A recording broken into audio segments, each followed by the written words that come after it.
দিল্লির তাজমহল এখন কিন্তু আমার ইকো পার্কে দেখা পাচ্ছি। অসাধারণ, ভেতরে যাবো, একটু লুকবো, পাবিটা আমাকে খিদে দিক থেকে পুরো অসাধারণ কিন্তু এখানে কিন্তু। হ্যালো বন্ধুরা, ওয়েলকাম টু নিউ ভিডিও। শুভ দুপুর। আমি চলে এসেছি আজ কলকাতা ইকো পার্ক। হ্যাঁ, কলকাতা ইকো পার্কে এসেছি। তোমাদের ইকো পার্কটা আজকে ঘুরে দেখাবো। 2024 সালের টিকিট মূল্য কত আর তোমরা কীভাবে আসবে, সম্পূর্ণ ডিটেলস কিন্তু এই ভিডিওই থাকবে। তোমরা অবশ্যই ভালো করে দেখবে, স্কিপ না করে পুরোপুরি। 4 নম্বর গেট থেকে তোমরা কিন্তু ঢুকবে অবশ্যই। বলবে 4 নম্বর কিন্তু সব কিছু দর্শনের স্থান আছে। আর পার হেড কিন্তু পার ঘোড়া 30 টাকা আর দর্শনের স্থান ঘোড়া 30 টাকা। মোটামুটি তোমরা নিয়ে আসতে হবে। কলকাতার ইকো পার্ক ঘুরতে গেলে মোটামুটি 200 টাকা হাতে রেখে আসতে হবে। এখানে খাবার দাবারের যে দাম, আমরা কচুরি খেলাম 5টা 30 টাকা, কিন্তু বাইরে কলকাতার অনুযায়ী দাম কম আছে। এখানে কিন্তু দাম অনেকটাই বেশি। চলো তোমাদের ইকো পার্ক আজকে ঘুরে দেখাবো। আমি আর একটা দাদা এসেছি, একটু হাই করে দাও। আমি আর একটা দাদা এসেছি, দাদার একটা চ্যানেল আছে, অবশ্যই তোমার চ্যানেল, দাদা চ্যানেলটা দেখবে, ভালো ভালো ভিডিও করে। আজ ইকো পার্কে ভিডিও করবে, আমি দাদা মিলে। চলো তাহলে ভিডিও দেখতে থাকো, কন্টিনিউ। কিন্তু ভালো লাগবে। ভালো লাগলে অবশ্যই লাইক করতে হবে, কমেন্ট করতে হবে অ্যান্ড শেয়ার করতে হবে। চলো তাহলে শুরু করা যাক। বন্ধুরা, ইকো পার্ক 4 নম্বর গেটের সামনে চলে এসেছি। এখন আমার দাদা টিকিট কাটতে গেছে। চলো তোমাদের টিকিট ওটা দেখা। এ হলো 4 নম্বর গেটের টিকিট কাউন্টার। এখানে 8টা টিকিট কাউন্টার আছে পরপর। আর আমরা ঢুকবো, দর্শনীয় স্থানগুলো দেখবো, তোমাদেরও দেখাবো। চলো দেখতে থাকো ভিডিও। বন্ধুরা, আমরা এখন কিন্তু ইকো পার্কের 4 নম্বর গেট থেকে ঢুকবো, দর্শনীয় স্থানগুলো তোমাদের দেখাবো। দেখতে পাচ্ছি সামনে আছে কিন্তু ভোলে বাবার একটা পার্ক। আর প্রচুর কিন্তু লাইন পড়ে গেছে এখানে দেখতে পাচ্ছি।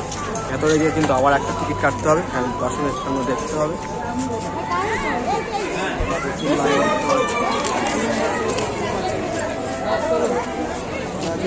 প্রচুর লাইন জিনিস দেখতে পাচ্ছি। করোনা মহামারীর একটা রূপ নিয়ে আছে, কার্টুন দেখতে পাচ্ছ, দেখাচ্ছি তোমাদের। কত সুন্দর কিন্তু একটা লাগছে দেখতে পাচ্ছি, অসাধারণ। চলো ভেতরে যাই, তোমাদের দর্শনীয় কিন্তু স্থানগুলো দেখাবো আমি আজকে। আর এটা দেখতে পাচ্ছি ওখানে ফুড কোর্ট আছে, আর এবার কিন্তু টিকিট কাউন্টার আছে। মেন কিন্তু গেটের ভেতর ঢোকার এখন যায়নি, সবাই টিকিট কেটে ঢুকছি ভেতরে। ভেতরটা কিন্তু পার্কের অসাধারণ। আর বাইরে বিশাল পরিমাণের কিন্তু ইয়ে আছে, গাড়ি পার্কিংয়ের জায়গা আছে।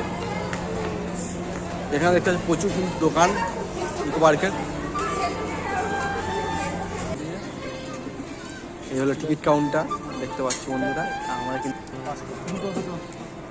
2টো টিকিট।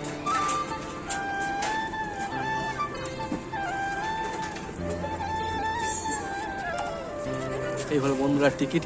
এবার ভেতরে ঢোকা যাবে। চলো, এখন টিকিট কাটা হয়ে গেল বন্ধুরা। এবারে ভেতরে সপ্তম আশ্চর্য জিনিস দেখাবো ইকো পার্কে। চলো যাওয়া যাক তাহলে। সামনে দেখতে পাচ্ছি দুটো সিকিউরিটি আছে, কিন্তু টিকিট নিতে হবে, টিকিট দেবে। ইতালির এমপি থিয়েটার দেখাবো বন্ধুরা।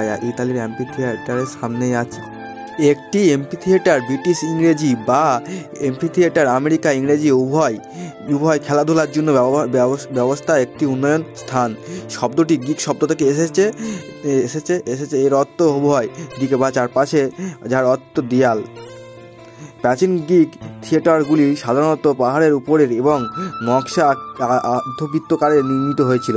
প্রথম পার্শ্বের দিক নির্মিত হয়েছিল। অ্যাম্ফিথিয়েটার বলা হয় কারণ এটি দুটি থিয়েটারের সম্মুখে গঠিত। কারণ একটি অ্যাম্ফিথিয়েটার গোলাকার হয়, যেখানে একটি থিয়েটার একটি অর্ধবৃত্তাকার আকৃতি। অর্ধেক অ্যাম্ফিথিয়েটার ইসিডোর। প্রাচীন রোমান ও অ্যাম্ফিথিয়েটারগুলির পরিকল্পনা ডিস্কাকৃত বা বৃত্তাকার ছিল, যেখানে একটি আধুনিক ওপেন এয়ার এর মতো কেন্দ্র পারফরম্যান্স এলাকার ঘিরে বসার স্তর ছিল। বিপরীত প্রাচীন গ্রিক এবং প্রাচীন রোমান উভয় থিয়েটার একটি অর্ধবৃত্তাকার নির্মিত হয়েছিল, যেখানে পারফরম্যান্স এলাকার একপাশে টায়ার্ড বসার জায়গা ছিল।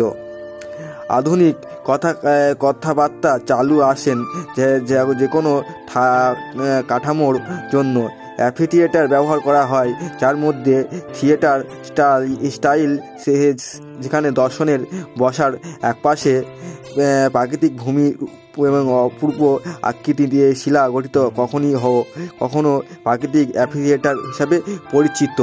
ইতালির অ্যাম্পি থিয়েটার দেখানো কমপ্লিট বন্ধুরা। এবার তোমাদের দেখাবো চীনের পাঁচিল। হ্যাঁ, চীনের পাঁচিলের সামনে আছে, তোমাদের দেখাবো। দেখতে পাচ্ছ এইটা কত সুন্দর, থিয়েটারটা কত সুন্দর। এবার তোমাদের চীনের পাঁচিল দেখাবো, দেখতে থাকো। ভিডিও কন্টিনিউ, খুব কিন্তু ভালো লাগবে। ভালো লাগলে অবশ্যই একটু কমেন্ট করবে, শেয়ার করবে অ্যান্ড সাবস্ক্রাইব করবে। কেননা আমি অনেকদিন পরে ব্যাকগ্রাউন্ডে ভয়েস দিচ্ছি, একটু আধটু গুলিয়ে ফেলছি, তোমার একটু মানি গুছি নাও। অবশ্যই কোথাও একটু ভুল হলে অবশ্যই বলে দাও কমেন্ট করে, আমি ঠিক করে তোমাদের ভালো করে ভিডিও দেবো। অবশ্যই মানি গুছি নাও। চলো ভিডিও দেখতে থাকো কন্টিনিউ, খুব কিন্তু ভালো লাগবে। চলো তোমাদের দেখাবো চীনের পাঁচিল। হ্যাঁ, চীনের পাঁচিলের গল্প তোমাদের শোনাবো, তোমরা শুনতে থাকো। মাটির তৈরি দীর্ঘ প্রাচীন সারি এগুলি খ্রিস্টপূর্ব পাঁচই শতক থেকে খ্রিস্টপূর্ব শতক পর্যন্ত চীনের উত্তর সীমান্তে রক্ষাকারীদের জন্য তৈরি করা হয়েছিল। রক্ষণাবেক্ষণ করা হয়। এরকম অনেকগুলি প্রাচীন তৈরি করা হয়েছিল। তবে 220 খ্রিস্টাব্দ থেকে 200 খ্রিস্টাব্দ মধ্যবর্তী সময়ে চীনের প্রথম সম্রাট কিং শি হুয়াংয়ের অধীনে নির্মিত প্রাচীনটি সর্বশেষ বিখ্যাত। একটি বর্তমান প্রাচীনের অনেক উত্তরে অবস্থিত এবং এর খুব সমান অবস্থিত আছে। বর্তমানে প্রাচীনটি মিং রাজবংশের শাসনে নির্মিত হয়েছিল। চীনের মহাপ্রাচীর মানুষের হাতে তৈরি। পৃথিবীর সবচেয়ে বড় স্থাপত্য এই প্রাচীর উচ্চতা প্রায় 5 থেকে 8 মিটার এবং দৈর্ঘ্য 88,051.8 কিলোমিটার। এটি শুরু হয়েছিল সংহার পাস এবং শেষ হয়েছিল লোপনুর নামের স্থানে। এর মূল অংশে নির্মাণ শুরু হয়েছিল প্রায় খ্রিস্টপূর্ব 208 সালে। নির্মাণ কাজ শুরু হয় করেছেন চৈনিক বা চাইনিজের কিং শাহজাহানের সম্রাটের সময়। চীনের প্রথম সম্রাট কিং শি হুয়াং-টি প্রথম ব্যবহার করেছিলেন এবং সূত্রের হাত থেকে নিজের সাম্রাজ্যকে রক্ষার জন্য দীর্ঘ কয়েক নির্মাণ করেছিলেন। চীনের প্রাকৃতিক বাঁধগুলো ছাড়া অন্যান্য অঞ্চল পাহারা দেওয়ার কাজে এবং উত্তর চীন উপজাতি। বন্ধুরা চীনের পাঁচিল দেখা শেষ। এবার তোমাদের দেখাবো সপ্তম আশ্চর্য তাজমহল। চলো তাজমহলটা তোমাদের ভিতর থেকে শুরু করে বাইরে থেকে শুরু করে প্রত্যেক ভিউ ক্যাপচার করবো, তোমাদের দেখাবো। দেখতে থাকবো এবং সঙ্গে থাকবো। চলো, প্রচুর লোক কিন্তু ইকো পার্কের এই সপ্তম আশ্চর্য দেখতে পাচ্ছ। ইকো পার্কের আশেপাশে এত লোক দেখা পাবে না, কিন্তু এই সপ্তম আশ্চর্যের ভেতরে কিন্তু তোমরা দেখতে পাবো প্রচুর লোক। এই স্ট্যান্ড জুড়ে প্রচুর লোক তোমার কিন্তু দেখা পাবে। চলো তোমাদের ভালো করে সপ্তম আশ্চর্য তাজমহলটাকে দেখাই, দেখতে থাকো আমি সঙ্গে থাকবো। চলো তাহলে ভিতরে শুরু করবো। তাজমহল ভারতের উত্তরপ্রদেশে আগ্রায় অবস্থিত একটি রাজকীয় সমাধি। মুঘল সম্রাট শাহজাহান তার স্ত্রী আরজুমান্দ বানু বেগম, যিনি তাজমহল নামে পরিচিত, তার স্মৃতির উদ্দেশ্যে এই অপূর্ব সৌন্দর্যটি নির্মাণ করেছিলেন। সৌন্দর্যটি নির্মাণ শুরু হয়েছিল 1632 খ্রিস্টাব্দে, যা সম্পূর্ণ হয়েছিল প্রায় 1653 খ্রিস্টাব্দে। তাজমহলকে কখনো শুধু তাজ নামে ডাকা হয় না। মুঘল স্থাপত্য শৈলীকে একটি আকর্ষণীয় দর্শন হিসেবে মনে করা হয়, যার নির্মাণ শৈলের পার্শ্বতুর্ক, ভারতীয় এবং ইসলামীয় স্থাপত্যশিল্পের সম্মিলনের ঘটনা হয়েছে। যদিও সাদা মার্বেলের গম্বুজ আকৃতি রাজকীয় সমাধি বেশি সমৃদ্ধ, তাজমহল আসলে সামগ্রিকভাবে একটি জটিল অখণ্ড স্থাপত্য। একটি 1953 সালে ইউনেস্কো বিশ্ব ঐতিহাসিক স্থান হিসাবে তালিকাভুক্ত করা হয়। বিশ্বের সপ্তম আশ্চর্যের অন্যতম তাজমহল তখন একে বলা হয়েছিল বিশ্বের ঐতিহাসিক সর্বনির্ভরশীল ভূমিকা। তাজমহল বিশ্বের অপূর্ব সৌন্দর্য স্মৃতিসৌধ, মোগল সাম্রাজ্যের নিদর্শন, ভালোবাসার অবিশ্বাস্য স্মরণীয় ভাস্কর্য, ইসলামীয় স্থাপত্যের অপূর্ব নিদর্শন, যা শান্তি ও সৌন্দর্যের প্রতীক। 1931 খ্রিস্টাব্দে শাহজাহান, যিনি মুঘল আমলের সমৃদ্ধশীল সম্রাট। বন্ধুরা তাজমহল দেখা কমপ্লিট। তাজমহলের ফটো তোলা হয়ে গেল। তাজমহলটা কিন্তু অসাধারণ। তারই কিন্তু আর একটা আশ্চর্য মুভিগুলো তোমাদের দেখাবো। তারপরে অত সুন্দর কিন্তু সপ্তম আশ্চর্য 30 টাকা। তোমরা অবশ্যই একবার রিকোয়েস্ট অনুযায়ী তুমি আসো, এসে কিন্তু সপ্তম আশ্চর্য জিনিসপত্রগুলো দেখো। প্রচুর লোক কিন্তু দেখছে টিকিট কেটে, কিন্তু অবশ্যই দেখো। আমি তোমাদের আরেকবার ভালো করে দেখা পিছনে দেখতে পাচ্ছি সপ্তম আশ্চর্য অসাধারণ। আমাদের পিছনে সপ্তম আশ্চর্য অত সুন্দর কিন্তু লাগছে, একদম মতো অসাধারণ কিন্তু লাগছে। সপ্তম আশ্চর্যের ভেতরে কিন্তু আরেকটা জিনিস আছে, ওইটাই কিন্তু তোমাদের দেখো। কিন্তু তাজমহলটাকেও অসাধারণ লাগছে, রাতে কিন্তু ভিউ অন্যরকম হয়ে যায়। চলো এটাকে পুনরায় একবার দেখিয়ে দিই। চলো তোমার দেখতে যাবো। সুন্দর মোড়াই হলো ইস্টার দ্বীপের পাথরের মূর্তি। প্রতিটি মোড়াই একটি বড় পাথরের তৈরি, তবে কিছু মাথার উপরে একটি অতিরিক্ত পাথরের রয়েছে। বিশেষভাগ দ্বীপের রানো ও রাক্কু এলাকার আগ্নেয়গিরি শিলার থেকে তৈরি করা হয়েছে। মোড়াইকে কখনো কখনো মাথা বলা হয়, তবে মাথার পক্ষে খুব ছোট হয়। ফিস্ট দ্য রিভার মূর্তি। দ্য রিভার মূর্তি পর্তুগিজ, ব্রাজিল, ফরাসি পোলিশ ভাস্কর এবং দ্বারা নির্মিত।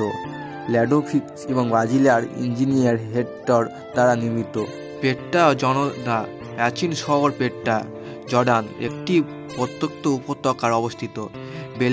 বেলে পাহাড়ে এবং মধ্যে অবস্থিত। এটি সেই জায়গাগুলির মধ্যে একটি যেখানে মূসা একটি পাথরে আঘাত করে এবং জল বেরিয়েছিল বলে ধারণা করা হয়েছিল।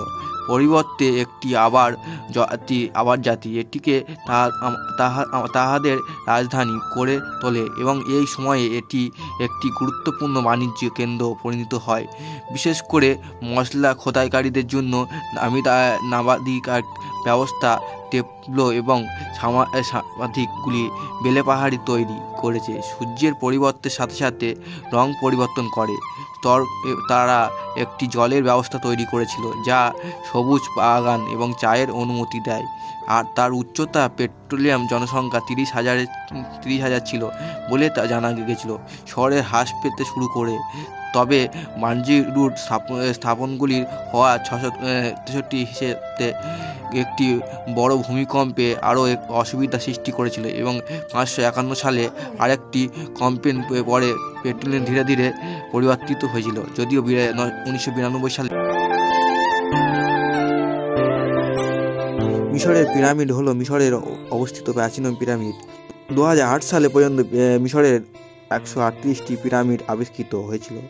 এগুলি আংশিক নির্মিত হয়। প্রাচীন ও মধ্যকালীন ফেরাওদের রাজত্বকালে তাদের পুত্রদের সমাধি সৌধ হিসেবে মিশরের প্রাচীনতম পিরামিডগুলির আবিষ্কার হয়েছে। মেমফিসের উত্তর পশ্চিমে অবস্থিত সাক্কার এগুলির মধ্যে সবচেয়ে পুরানো হলো তৃতীয় রাজবংশের রাজত্বকালে নির্মিত জোয়াসের পিরামিড। নির্মাণকালে খ্রিস্টপূর্ব 2630 থেকে 2611 শতাব্দী পর্যন্ত। ইমহোটেপ এবং পিরামিড ও পিরামিড সংকল্প চতুরের নকশা প্রযুক্ত করেছিলেন। সাধারণভাবে এটি বিশেষ প্রাচীনতম মিশর ও পশতু নির্মাণ স্থাপন মনে করা হয়েছিল। মিশরীয় পিরামিডগুলির মধ্যে সর্বাপেক্ষা বিখ্যাত পিরামিডগুলি দেখা যায় কারোয়া শহরের উপকণ্ঠে। গির্জার বেশ কয়েকটি স্থাপত্য বেশি অন্যতম বৃহত্তকার স্থাপন বলে মনে করা হয়। গির্জার অবস্থিত খুপুর পিরামিড মিশরীয় পিরামিডগুলির মধ্যে বৃহত্তম প্রাচীন বিশ্বের। 1 নম্বর গেট থেকে ছেড়ে আসছে টয় ট্রেন ঘুমটেখানের দিকে। দেখতে পাচ্ছ বন্ধুরা, প্রচুর লোক কিন্তু আসছে টয় ট্রেন চেপে। টয় ট্রেনের প্রাইস হলো 100 টাকা মাত্র পার হেড। দেখতে পাচ্ছ কত সুন্দর। এই হলো দুর্গামূর্তির সামনে চলে এসেছে। দুর্গামূর্তিটাকে অসাধারণ লাগছে, দেখতে পাচ্ছ। চারদিকে লোক বসে আছে, অসাধারণ। এখন একটা গার্ডেনে চলে এসেছি, ইকো পার্কের মধ্যে একটা গার্ডেনের মধ্যে চলে এসেছি। গার্ডেনের মধ্যে প্রচুর মূর্তি খোদাই করা, অনেক কিন্তু পুরাতন তোমরা অনেক কিন্তু আগেকার দেশ স্বাধীন করেছিল সেরকমই মূর্তি আছে এখানে। দেখতে পাচ্ছ ছোট মূর্তি সাজানো আছে, তোমাদের দেখাচ্ছি। তোমার দেখতে থাকো।